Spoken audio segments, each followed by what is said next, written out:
Hola, buenas noches.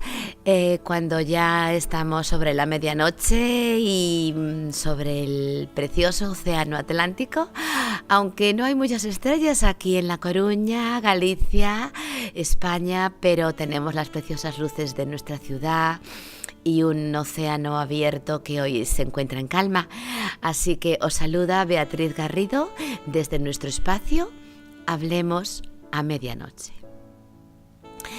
Y hoy tenemos con nosotros de nuevo a Abel Méndez Díaz. Él es ingeniero naval y es miembro de nuestra iglesia, Asambleas de Hermanos aquí en La Coruña, Iglesia del Camino, y vamos a tener con él una entrevista. Los que lo habéis escuchado la primera vez, yo creo que estaréis muy expectantes. Y como se acerca la Semana Santa, este año cae cerquita, pues vamos a hablar, yo creo que de un tema muy interesante, porque sobre todo este tema hay muchas maneras de pensar y hay cosas que mucha gente no sabe, que yo creo que Abel nos va a aclarar, porque con él vamos a hablar de la muerte y de la resurrección de Jesús. Hola Abel, ¿cómo estás? Hola Beatriz, ¿qué tal? Buenas noches. Bueno, pues yo muy bien, y que el Señor esté con nosotros, porque nunca es fácil una entrevista de estas características por Skype, pero bueno, nos da mucha facilidad para recorrer lo que queramos en habla hispana, ¿no? Claro que sí. Vamos a ver, Abel, decía que creo que esto puede ser muy interesante porque hay cosas que la gente desconoce, se cuestiona, a veces piensa que hay distorsiones que le llevan a negar todo esto. Yo creo que es muy interesante, ¿verdad? Sí, además nuestra cultura española, que es una cultura pues muy enraizada en, digamos, en ciertas tradiciones, quizás nos hace pensar que ciertos elementos pues ocurrieron de una forma determinada y luego en las escrituras nos encontramos que realmente no fue así, ¿no? Pero entonces yo creo que hay mucho que decir y mucho que hablar de este tema y que puede ser muy interesante. Pues nada, Abel, muy bienvenido tú, muy bienvenidos a todos nuestros oyentes de donde estéis, porque lo que pretendemos es llevar el mensaje de la Biblia hasta no sabemos dónde, pero quédate con nosotros y escucha, porque seguro que te va a bendecir. Pues vamos a empezar, Abel. Vamos a hablar primero de la muerte de Jesús. ¿Te parece bien? Sí, perfecto. Vamos a ver. Este año, 2018, celebramos la llamada Semana Santa, la última semana de marzo. Como te decía, viene muy rápido este año. Es una fecha muy señalada y, como tú decías, Abel, aquí en España esto es muy fuerte en otros, bueno, en todos los sentidos. Pero también lo es para los judíos, cosa que no todo el mundo sabe, y por razones muy distintas. ¿Qué es lo que conmemoran los judíos? Y bueno, los cristianos también, dilo. Pues mira, sí que es cierto que es una fiesta importante para los judíos. Quizás nos pensamos nada más que es una cosa exclusiva de los cristianos, donde recordamos la muerte y la resurrección de Jesús. Pero los judíos en la época de Jesús y también a día de hoy celebran la Pascua.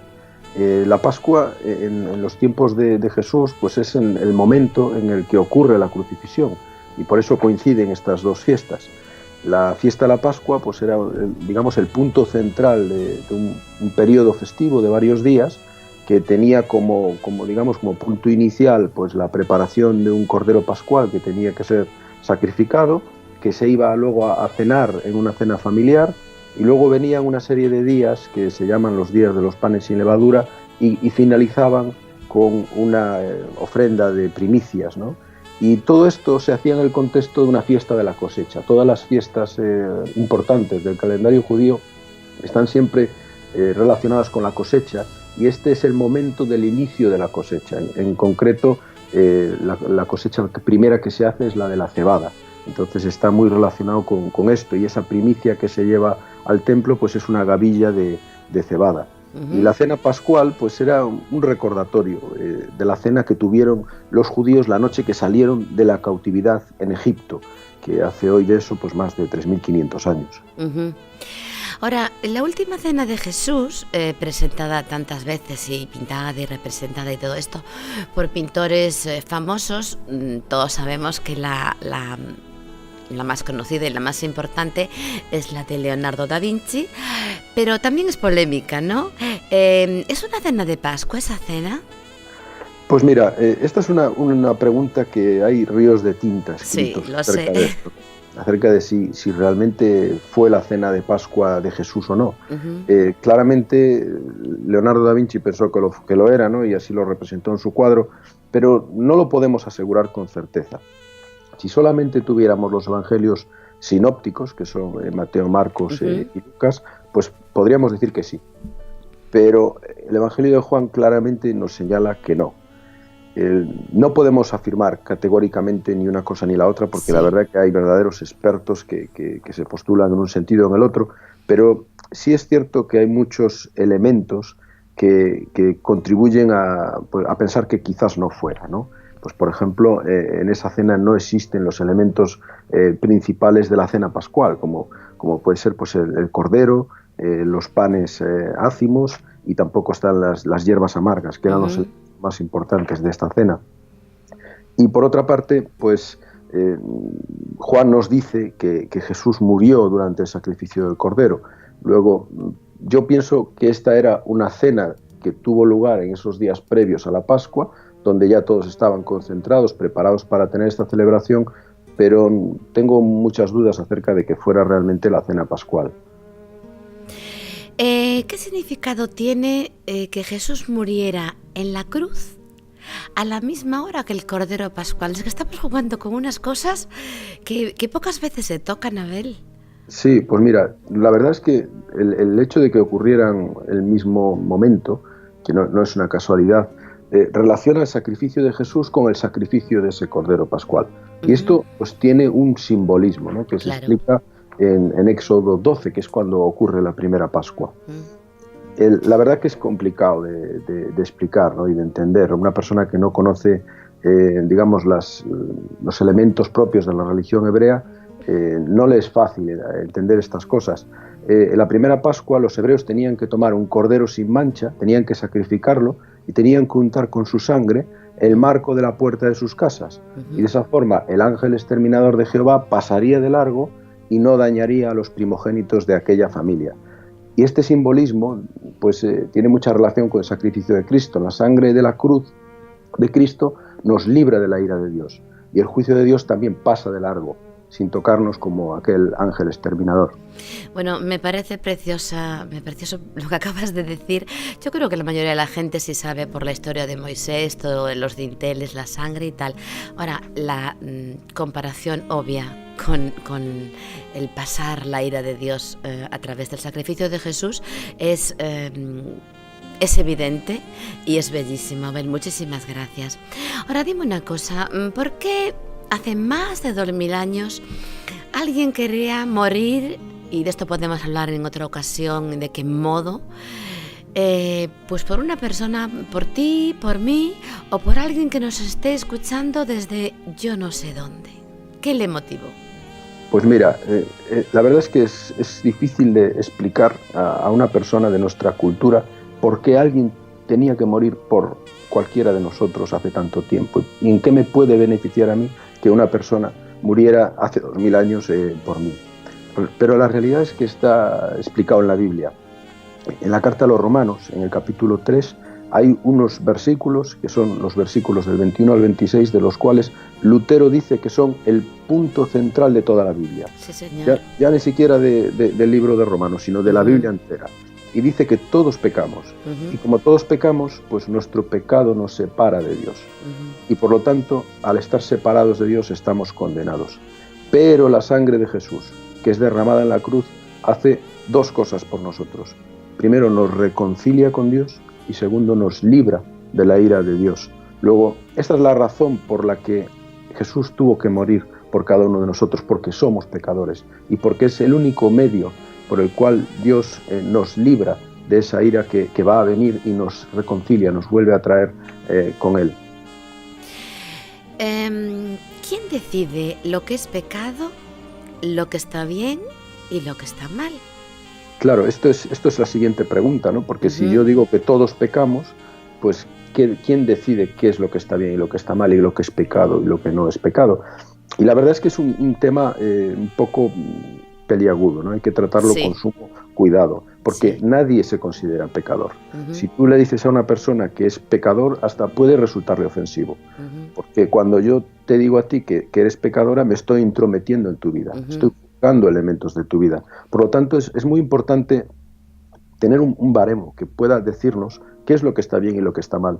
Y no hay mejor baremo que la propia ley de Dios escrita en nuestros corazones, que da testimonio a nuestras conciencias. Y esto se llama revelación natural. Sí. Sin haber leído ni una sola página de la Biblia, podemos discernir lo que está bien y lo que está mal, porque Dios ha puesto en cada uno de nosotros la clave del conocimiento del bien y del mal.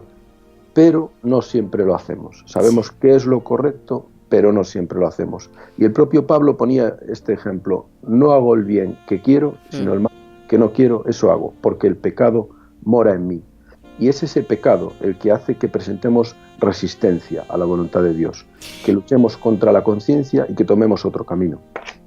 Bueno, es muy importante, no entra dentro del tema esto, pero es importante, ¿no? Porque hay quien afirma que una persona creyente, que ya de repente la naturaleza y el ADN adámico desaparece, y eso no es cierto, ¿no? Tenemos que luchar con ella hasta que estemos en la presencia del Señor. Ahora, Abel, vamos a aplicar un poquito esto antes de pasar a la resurrección, porque hay mucha gente, sobre todo hoy, que es tan permisiva. Yo he oído muchas veces, bueno, mira, Dios es maravilloso, está ahí, incluso los oyes decir, me bendices, buenísimo, lo ven como una especie de padre bonachón. Bueno, yo no tengo que rendir cuentas más que a Dios, te dicen algunos. Otros dicen, bueno, al final es tan bueno Dios que me va a perdonar todo. ¿Esto es así realmente? Pues mira, Beatriz, yo creo que Dios es bueno, pero no va a perdonar a todos al final, porque si no Jesús estaría siendo un mentiroso, porque casi todas las descripciones metafóricas del infierno y de los sufrimientos de este lugar que nos encontramos en la Biblia, las hace el propio Jesús. Entonces Él nos está advirtiendo de que hay un destino para el pecador.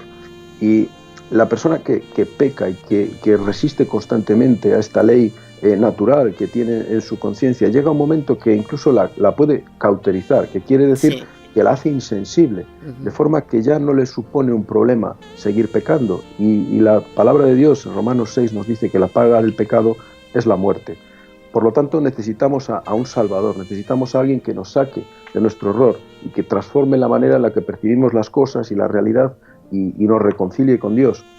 Y lo curioso, lo importante, es que en la cruz Jesús demuestra su amor para con nosotros. Aun siendo pecadores, Cristo murió por nosotros. Y esto es fundamental, que no murió después de que ya no somos pecadores. Murió cuando nosotros éramos todavía pecadores. Y como en la primera Pascua, la sangre de Cristo pues nos puede librar hoy también de la ira de Dios con una sola condición. Y es que nosotros aceptemos esa salvación que Él nos está ofreciendo. Que como en aquella Pascua en Egipto había que hacer algo para poder ser libre de la ira de Dios, aquí lo único que hay que hacer es poner la fe en Jesucristo y aceptar ese sacrificio que Él ha hecho por cada uno de nosotros.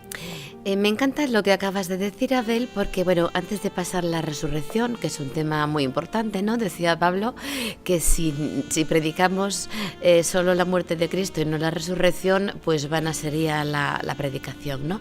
Aunque por otro lado a veces me da mucha pena porque quizá de tanto saberlo, como que muchas veces se minimiza todo el sufrimiento de la cruz, ¿no? Pero cuando queremos casar la justicia de Dios con su amor, a mí por lo menos me es dificilísimo. Pero bendita la gracia de Dios que está por encima de todo, ¿no? Como decía John Newton, sublime gracia del Señor, que a un pecador como era Él, a lo grande, que a un pecador salvó, ¿no? Perdido estaba, mas Jesús me halló y me salvó, ¿vale? Vamos a hablar entonces de la resurrección, Abel, porque aquí hay mucha amiga y seguro que tú nos vas a aclarar muchas cosas. Para una persona ajena al contexto de la religión hebrea y su historia, el sacrificio de Jesús en la cruz y el simbolismo del mismo no es fácil de entender, y menos para la mentalidad moderna. Sin embargo, esto no debe extrañarnos, porque tampoco fue entendido por sus discípulos más cercanos. ¿No es cierto, Abel? Pues sí, mira, Yo creo que los discípulos se sorprendieron bastante de la muerte en la cruz de Jesús, porque la cruz para ellos, para nosotros hoy es un símbolo cristiano, pero en aquel momento era un instrumento de castigo, era un instrumento de tormento, y la muerte en la cruz pues incluso se asociaba en la Biblia con una maldición, ¿no? Sí. La manera que tenían los hebreos de ejercer justicia era lapidar a las personas y luego las colgaban de un madero, no una cruz, sino un madero para escarnio, y eso pues daba lugar a la maldición, ¿no? Por ese motivo la muerte en la cruz pues es tropezadero para todos los judíos, que esperaban que Jesús sería su libertador y su caudillo, y también lo fue para todos los judíos. Hay judíos creyentes también, pero les cuesta mucho, ¿no? Sí, bueno, me refiero a los de aquella época, sí.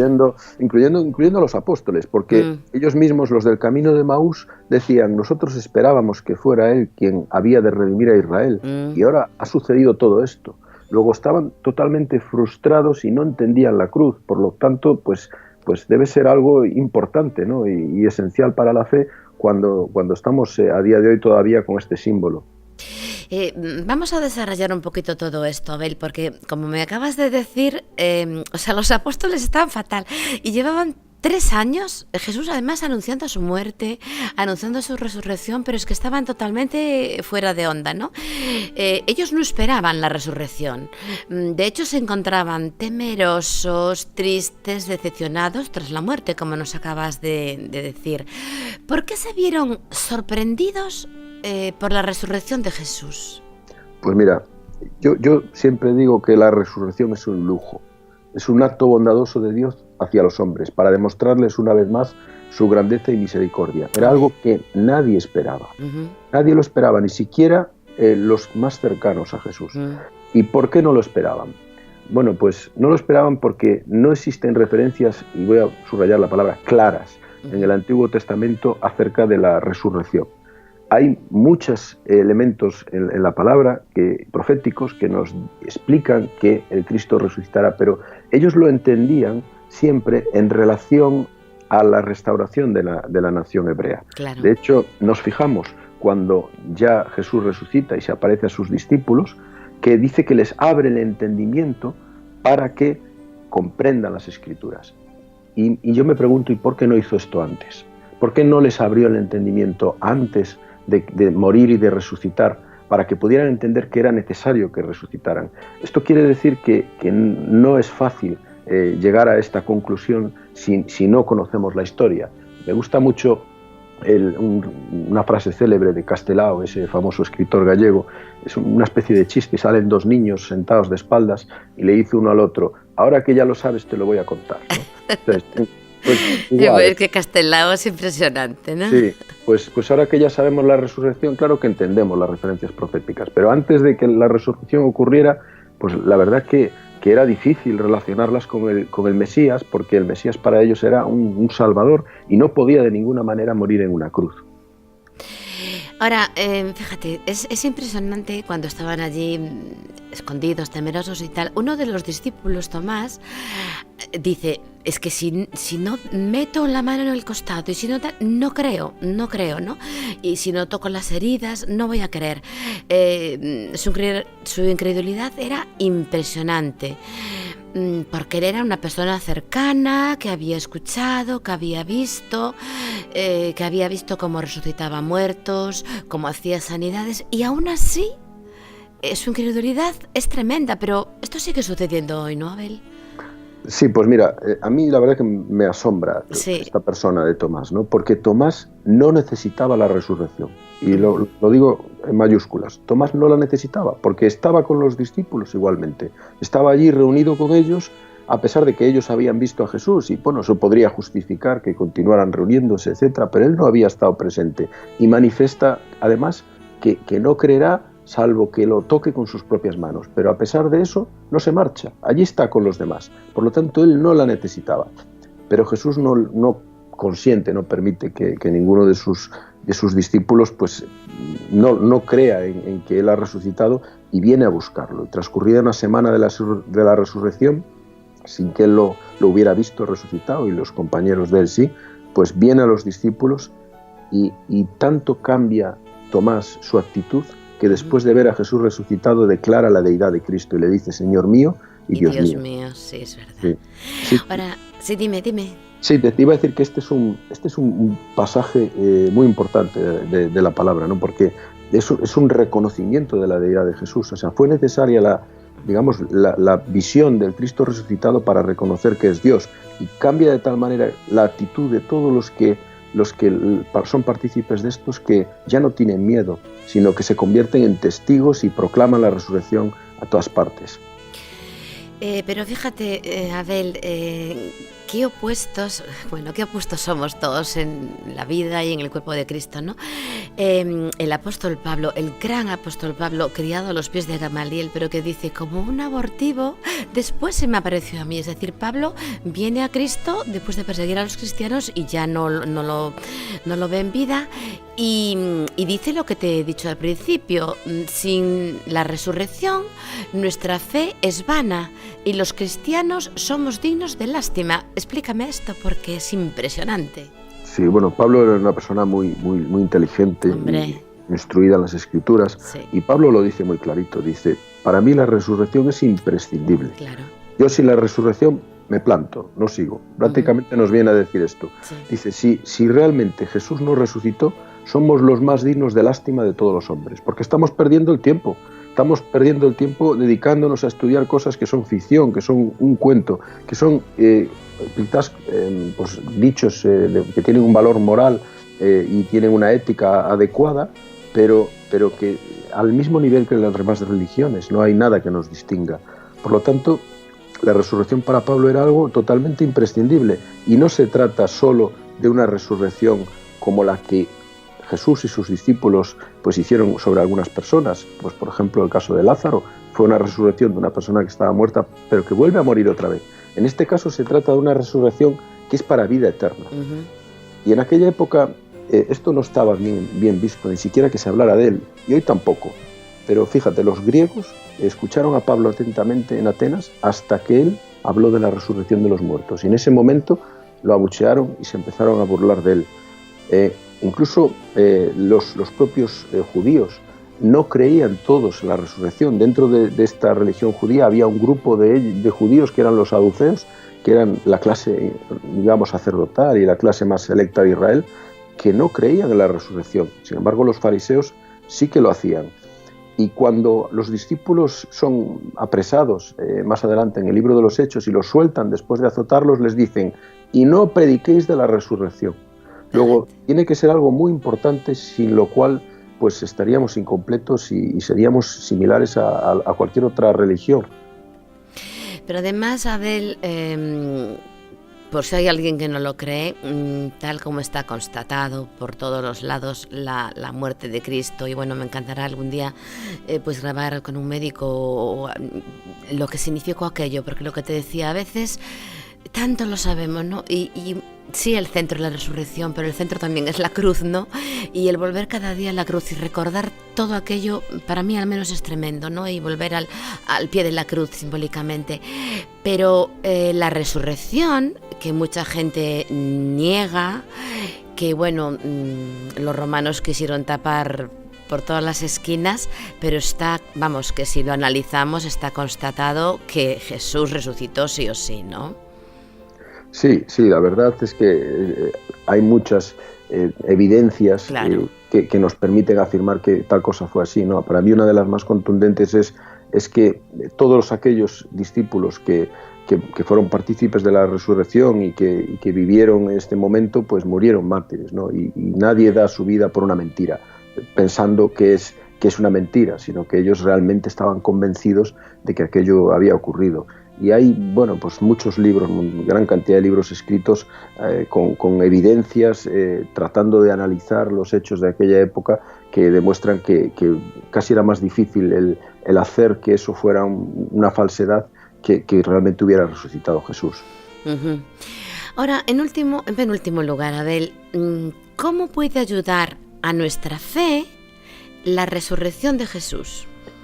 Pues mira, es importante, porque Jesús prometió regresar a por los suyos. Dijo, en la casa de mi Padre muchas moradas hay.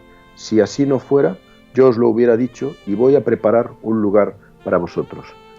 Luego, si Jesús nos promete que nos va a preparar un lugar, eso quiere decir que la resurrección implica que no vamos a morir más, sino que va a ser una resurrección ya para la eternidad, para vida eterna, y que podemos tomar decisiones hoy que van a afectar a nuestra eternidad. Y hay un ejemplo que es el del ladrón en la cruz, que a mí me gusta mucho, ¿no? Sabes que Jesús fue crucificado con dos ladrones, uno a su izquierda y otro a su derecha, y los dos fueron condenados por el mismo sistema.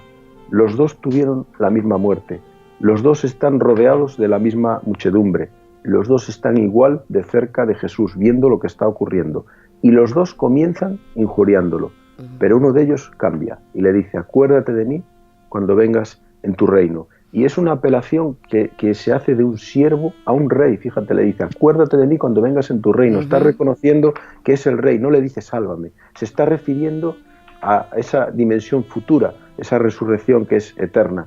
Ten misericordia de mi alma, le está diciendo. Así que esta es la grandeza del Evangelio, que Dios permite tomar decisiones hoy que tendrán consecuencias para la eternidad. Bueno, me encanta esto que acabas de decir, Abel.